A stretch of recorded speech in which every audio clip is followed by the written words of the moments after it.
चंद्रशेखर चंद्रशेखर मुक्तेश्वर स्वप्नेश।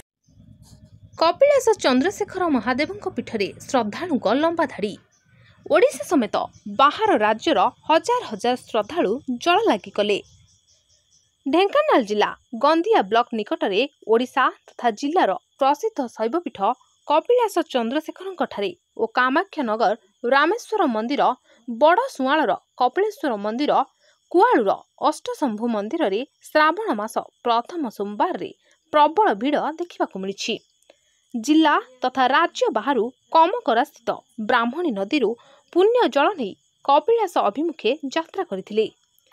नदी पठारे शिवंकर बालुका पूजा परे पूजार्चना सारी शिव पंचाक्षर गान करी चंद्रशेखर महादेव को जलाभिषेक करिसेंती। भक्त माने कांधरे बाहुंकी धरी रास्तार बोल बम हर हर बोम ध्वनि रे कपिलास अंचल प्रकंपित होइथिला। उक्त अंचल रे एक सात्विक वातावरण सृष्टि होइथिला।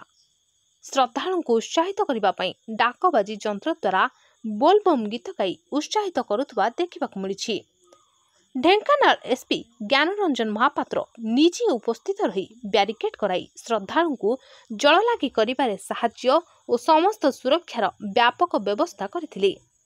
ढेंकानाल ठालू कपिलास पर्यंत जीवा रास्तार विश्राम नेबा और खाद्य परिवेशनर व्यवस्था करा जायथिला और किछि दुर्घटना को आखि आगरे रखी विभिन्न छक मानकरे आम्बुलांस अग्निशम बाहिनी और व्यापक पुलिस मुतयन करा जायथिला। एथिलागी ढेंकानाल जिला पुलिस प्रशासन को श्रद्धालु माने कृतज्ञता जणाइछंती।